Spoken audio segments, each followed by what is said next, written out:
ঠিক করে ধর। ও বাবা, এটা তো অনেক বড় গুড়া তো। পুরোটা কি করে তুলবো? কত বড় গাছ। ও বাবা, তাহলে দেখি ডালা নিয়ে দেখি। ডালা নিয়ে ধরেন দেখি সব। এ বাবা, হাতের সাথে দেখি দেখি কি স্যার আমি নাকি দেখো। আগে ভাবলাম ছোট। ঠিক আছে, তারা একটা কিছু নিয়ে কিছু নিয়ে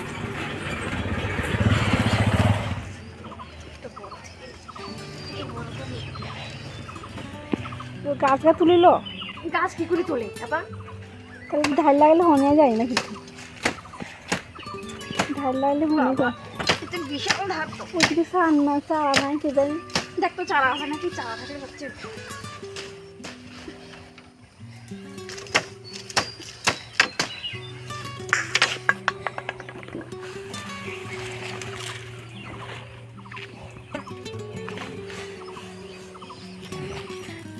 তো গুঁড়াটা অনেক এইভাবে এতটা নেওয়া যায় না।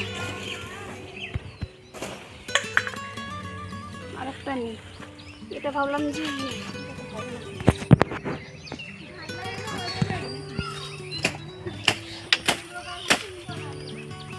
তোর দাঁতেও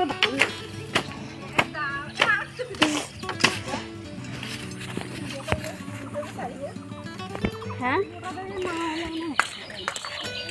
এগুলি এখানে চারা আছে না? এগুলি চারা না, সবাই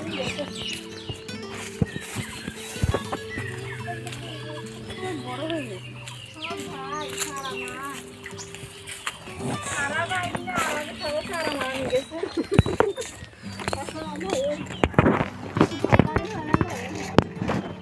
মোটা থেকে ডালি না, এটা কাটি বাবারে খারাপ তো। এইখান থেকে কাটবো। এই বেশি থাকে বিয়ের সময় ধান চাল ভাঙিলেই পালাইব ফুলের লাই।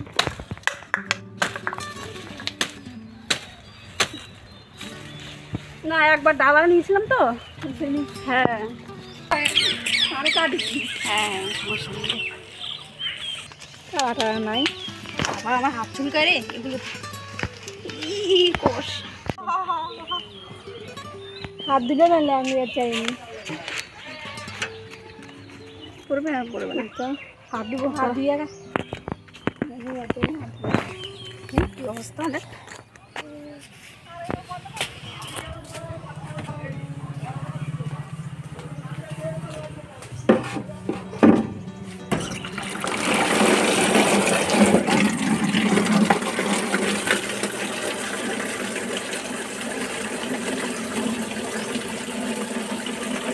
ওই যে ওখানে যে আকন্দ ফুলের ডালগুলো রেখেছি, ওগুলো এই জলের মধ্যে রাখবো। দেখি শিকড় গজায় নাকি। একটু বেশি করে জল নিয়ে নিচ্ছি।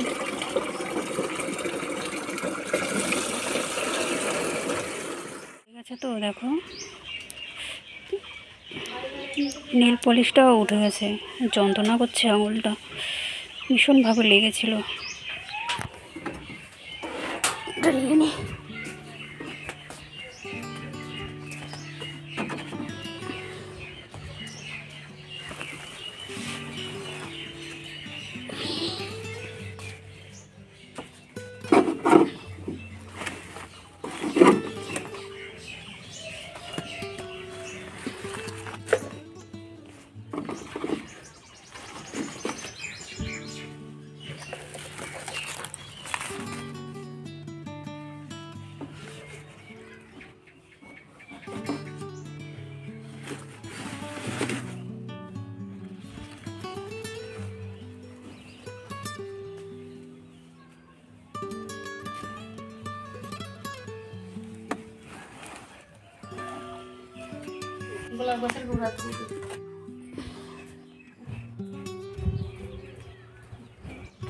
এটা কি বলো তো, এটা হচ্ছে আলুর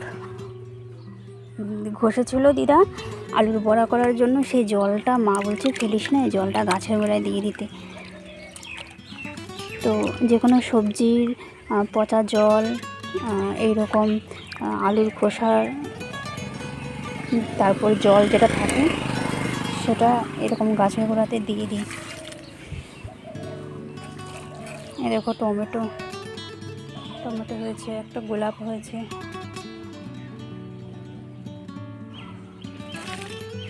আর এই জায়গাটায় অনেকগুলো বেগুন হয়েছে। দেখো ক্যারি দিয়ে ঢাকা ছিল, কিন্তু কালকে এই সব বেগুনগুলো খেয়ে নষ্ট করে ফেলেছে, একটা বেগুনও নেই। এত সুন্দর বেগুন। এই জল দিয়ে সবজি পচা জল দিয়ে এগুলো না ফেলে গাছের গোড়ায় দিয়ে দিলে কিন্তু গাছগুলো অনেক পুষ্ট হয়, গাছের খাবার। কিন্তু দেখো এত কষ্ট করে যত্ন করে গাছগুলো হনুমান এসে কীভাবে খেয়েছে। কি আর করার আছে বলো। এদিকে লঙ্কা ধরেছে, এই দেখো লঙ্কা, এখানে ছোট ছোট লঙ্কা আছে। তো চলো আমি এখন আলুর বড়া করব। আমি সকালবেলা এক জায়গায় গেলাম, আর সেখান থেকে এসে দেখি যে দিদা আলু ঘষে রেখেছে, জাস্ট আলুটাই। আমি এসে দেখলাম মা বলছে যে মুখে তো কিছু স্বাদ নেই, তো একটু আলুর বড়া কর। মা, আমি, দিদা আলুর বড়াটা খুব পছন্দ করি, ভীষণ ভালো লাগে খেতে। তো আমি বাকিটুকু করলাম, যা যা দেওয়ার ছিল আমি তাই দিয়ে মেখে বড়াটা করে নেব। তো তোমরাও এইভাবে করে দেখতে পারো, খেতে পারো, আশা করি ভালো লাগবে।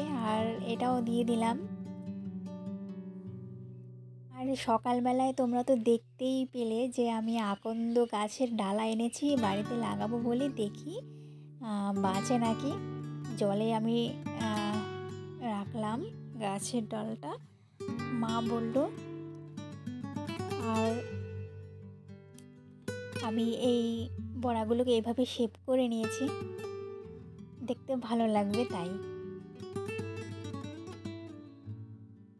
আর তোমরা তো জানো আমার মায়ের শরীর ভালো না, যেহেতু মায়ের পেটে পাথর হয়েছে, পাথরটা বেশ বড় হয়েছে। তো ডাক্তার বলেছে যে অপারেশন করতে হবে। দেখি এখন কি করা যায়। তো চলো, এই যে দেখো পান্তা ভাত, আজও পান্তা ভাত রয়েছে। তো এর আগের দিন মাকে আমি পান্তা ভাত দেবো না করেও দিয়েছি, কিন্তু আজ একদমই দেওয়া যাবে না। অল্প কটা ভাত রয়েছে, আমি খেয়ে নেব, যেহেতু এখন গরম। আর তাছাড়া প্রায় 10টা বাজতে চললো, কোনো সমস্যা হবে না।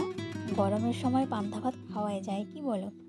আমার তো ভীষণ ভালো লাগে, কোনো সমস্যাই হয় না। আর ভাত নষ্ট করা আমার একদম অপছন্দ। আর এই যে দেখো, আর বড়াটা দেখেছো কত সুন্দর হয়েছে, গোল গোল। তাহলে খেতে কতটাই না ভালো লাগবে, তাই না? তো নিজে রান্না করছি, নিজেই তারিফ করছি।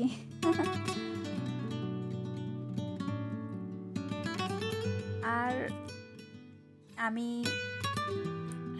যেটুকু পারছি তোমাদের সাথে ভিডিও চেষ্টা করছি শেয়ার করার জন্য। মা দেখো বসে রয়েছে, মায়ের মাথাটা ভার হয়ে রয়েছে আর শরীরটা প্রচণ্ড দুর্বল হয়ে রয়েছে। তো আমি দেখো বড়াগুলো ভেজেছি, কত সুন্দর লাগছে তাই না? বেশ লোভ লাগছে, আর ভীষণ টেস্টি হবে মনেই হচ্ছে। ভেজা ভাত মানে পান্তা ভাত নিয়ে বসেছি, পোড়া লঙ্কা দিয়ে, লবণ দিয়ে, আর আলুর বড়া দিয়ে। দারুণ দারুণ কিন্তু খেতে লাগছে। হয়তো অনেকে এটা পছন্দ করবে না, পছন্দ করেও না, কিন্তু আমার ভালো লাগে তাই আমি খাচ্ছি। আর এই যে দেখো শালিক পাখিগুলো, ওরা সকালবেলায় চলে এসছে আর সমানে ডাকাডাকি করছে। ঘরে এসেছিল, সেটা তোমাদের দেখাতে পারিনি। তো ওদের আমি চালটা দিচ্ছি একটু পরে। আগে মাকে ওষুধটা দিয়ে নিই, কারণ মায়ের ওষুধ খাওয়ার টাইমটা ওভার হয়ে যাচ্ছে, সেই জন্য আগে ওষুধটা দিয়ে নিই। আর ওরা সকাল দুপুর বিকেল সব সময় আসে। ওদের আমি সব সময় খাবার দিই, তাই ওরা আমাকে এতটাই চিনে গেছে, আমার কাছে পর্যন্ত চলে আসে। কথা তো বলতে পারে না, যেহেতু তেমনভাবে ছোটোবেলা থেকে সেভাবে তো পোষ মানানো হয়নি না। ওরা সবসময় আসে যায়, আমি খাবার দিই, তাই ওরা এইটুকু সাহস পায়, তাই আমিও ওদের ভালোবাসি, ভালো লাগে। আর এই যে দেখো এত গাদা গাদা ওষুধ, ঠিক আছে, এই খাচ্ছে। তো কি বলবো, তোমাদের আবারও বলছি, পাশে থেকো, সাথে থেকো। আর এই যে চিড়ে দেখতে পাচ্ছ, এই চিড়েটা মায়ের জন্যই আনা হয়েছে। সকালবেলায় মা চিড়ে ভিজিয়ে খায়, কারণ মুখে কোনো স্বাদ নেই, যা খাচ্ছে তাই তেতো লাগছে। তোমাদের একটা জিনিস দেখাচ্ছি, হ্যাঁ দেখো, আমার দিকে আবার তাকাচ্ছে। রে ঘুমাচ্ছিস? হ্যাঁ ঘুমা ঘুমা। আমাদের এই জায়গাটায়, এখানটায় কুয়ো করা হয়েছে, দেখা যাচ্ছে এই যে কুয়ো করা হয়েছে। এই কুয়োর এই বালিগুলো মানে মাটিগুলো এইখানে দেওয়া হয়েছে। আর ওই সাইডে ছিল সব, ওইখান থেকে এখানে আনা হয়েছে। এই যে বারান্দা, এই জায়গাটায় বেড়া দেওয়া হবে, কাঠের জালে রান্না করার জন্য, তো সেই জন্য একটা আলাদা ঘর তো লাগে। তো এই আর ওই জায়গাটায় কিছু ভেজা জামা কাপড় রয়েছে, সেগুলো আমি মেলে দিই। আর এত কড়া রোদে মেলবো না, হালকা হাওয়াতে শুকিয়ে যাবে, বারান্দায় মেলবো। চলো, এই ছিল আজকের ভিডিও। ভালো লাগলে পাশে থেকো, সাপোর্ট করো। টাটা বাই, দেখা হচ্ছে নেক্সট ভিডিওতে।